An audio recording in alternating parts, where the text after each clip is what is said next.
Dado seyo jalup jatend piny Kenya Rigathi Gachagua kaluwore gi weche mosewacho kuom jotend sirkal mathurka kolose kar chung'od bura Mahaba Swain.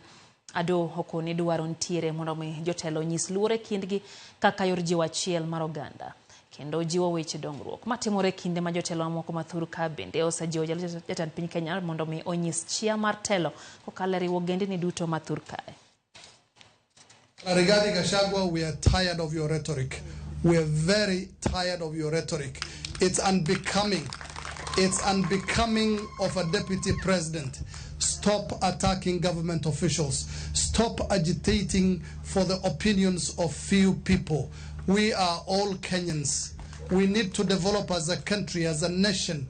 One man, 1 shilling, 1 vote, it will not augur well for many parts of this country.